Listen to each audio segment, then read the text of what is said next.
कर्नाटक में हमारी जो सर्वेस थी, हमारी जो पोलिंग थी, हमें 16, 15 या 16 सीट दे रही थी। ನಮಗೆ ಕರ್ನಾಟಕ ರಾಜ್ಯದಲ್ಲಿ ಲೋಕಸಭೆಯ ಚುನಾವಣೆ ಸಂದರ್ಭದಲ್ಲಿ ನಾವು ನಡೆಸಿದಂತ ಆಂತರಿಕವಾದಂತ ಸಮೀಕ್ಷೆಯಲ್ಲಿ ಖಚಿತವಾಗಿ ನಮಗೆ 15 ರಿಂದ 16 सीट ಬಂದೇ ಬರುತ್ತೆ ಅಂತ ವಿಶ್ವಾಸ ನಮಗಿತ್ತು। हमारी पोलिंग के मुताबिक 16 सीटों में हम आगे थे, हमें जीतना था।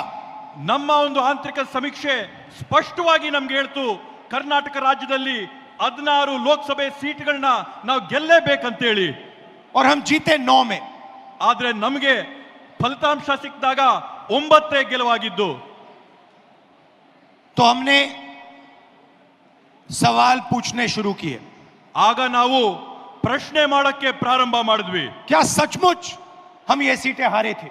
ನಾವು ಎಲ್ಲ ಈ ರೀತಿಯಾದಂತ ಚುನಾವಣೆಗಳು ಈ ಕಾರಣದಿಂದಾನೇ ನಾವು ಸೋತಿದ್ದ। चुनाव आयोग से हम वोटर लिस्ट मांगते थे, electronic soft copy voter list की मांगते थे, वो मना कर देते।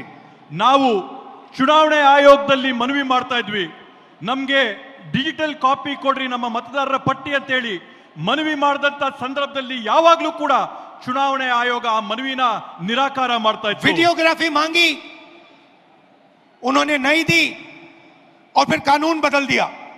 ಅಂಕಿಯ ಮತದಾರರ ಪಟ್ಟಿನ ನಾವು ಮನವಿ ಮಾಡಿದ್ರೆ ಅದನ್ನ ನಿರಾಕಾರ ಮಾಡಿ ಅದನ್ನ ಬದಲಾಯಿಸಿಬಿಟ್ಟಿದ್ದಾರೆ। और फिर कहा कि 45 दिन के अंदर 45 दिन के बाद वीडियोग्राफी को रद्द खत्म कर देना चाहिए, डिस्ट्रॉय कर देना चाहिए। ಅದ್ರ ಜೊತೆಗೆ ಹೊಸ ಆದೇಶನ ಹೊರಡಿಸಿ ಚುನಾವಣಾ ಮತಗಟ್ಟೆಗಳಲ್ಲಿ ರೆಕಾರ್ಡಿಂಗ್ ಆದಂತ ವಿಡಿಯೋನ 45 ದಿನದ ಒಳಗಡೆ ಹಳಸಂತ ಕುತಂತ್ರನ ಮಾಡಿದ್ದಾರೆ।